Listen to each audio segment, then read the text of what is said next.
A British woman who travelled to Syria 4 years ago to act as a recruiter for so-called Islamic State group has reportedly been killed in a drone strike. Sally Ann Jones, who was originally from Kent, became a high-profile supporter for IS and used social media to encourage Western girls to join them. Our security correspondent Frank Gardner reports. Iconic, threatening and British. The propaganda pictures of the jihadist recruiter Sally Ann Jones, who went to Syria in 2013 with her young son Jojo and joined so-called Islamic State. She married this man, Junaid Hussain, a computer hacker, later killed in a drone strike. Together they plotted attacks on the West and pumped out hate-filled propaganda online. She was this slightly telegenic-looking white woman who had gone to join the jihad against Bashar Assad. So having her on side, I think, was really important in terms of projecting the idea that they could get into the very reaches of British society. Sally Ann Jones made this Syrian city her home. Raqqa, the de facto IS capital, now heavily damaged by airstrikes as the group's self-proclaimed caliphate shrinks by the day. Ms. Jones was reportedly trying to leave, even to come home to Britain. But US and British intelligence had her in their sights. A missile strike by a US Air Force drone, similar to this one, reportedly killed her in June, close to Syria's border with Iraq. It's not known if her son was with her. Her death would bring to at least 6 the number of British jihadists with IS killed in drone strikes. The point is the Americans will focus on individuals who they see as a specific threat. I think what we saw with a cluster of Britons was that they were involved in actively trying to direct plots in other countries. We've seen this happen in the United States, we've seen this happen in the United Kingdom and in other countries as well. And so they're targeting those individuals who they see as a specific threat. And we know from other details and other research that there were some British individuals involved in this sort of direction. Jones was useful to IS for publicity purposes. But now that the group is on the verge of military defeat in Iraq and Syria, her death will have little impact on its already shrinking fortunes. The former punk rock singer from Kent, who turned 50 this year, is now likely to be one more of the hundreds of Western recruits to IS to perish in the collapse of its caliphate. And Frank is with me now. So these are still just reports of her death, but we haven't had it categorically that she has been killed. No, and in fact the Pentagon, the US Department of Defense have said we still can't confirm it. We conduct drone strikes every day.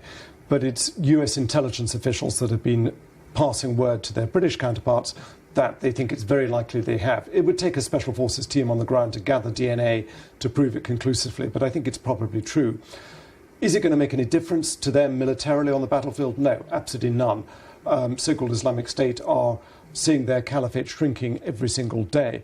Where she was of value to them, though, is in recruiting and being this iconic figure who popped up as a thorn in the side of the British government and Western governments generally, goading them, recruiting people to come to join the caliphate, helping to plan attacks. She was married to somebody called Junaid Hussain, who was a very competent computer hacker. He even hacked in, reported into Tony Blair's address book at one point.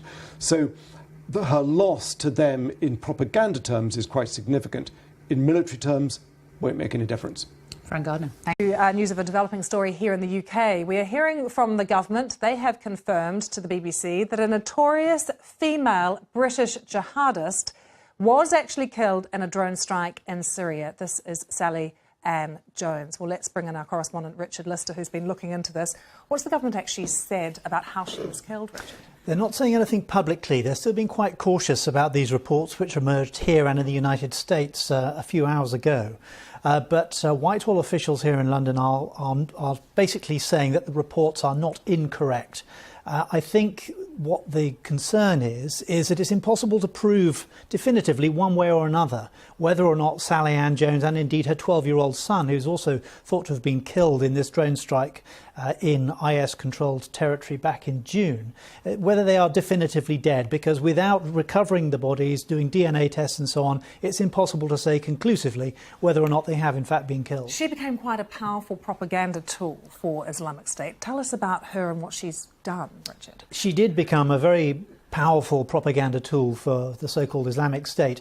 She married a jihadist hacker called Junaid Hussain, and they both were in Syria. She went to Syria in 2013. Now, he was killed in a drone strike in 2015, but she's maintained a number of Twitter handles, at least 20 accounts and so on, in which she encourages women to join IS. She encourages attacks on Western targets, and she also gives information about how to construct bombs and other weapons. So she's been a very important tool for so-called Islamic State, and in the past few months those accounts have all been silent, which would also indicate that she is off the scene. And she has an interesting background as well. I mean, she was once a punk rocker. She was. In the UK. She was a musician here in the UK. She lived in Greenwich near London and then went to Kent, a little further away, before suddenly deciding that she was going to enlist with Islamic State and going to Syria.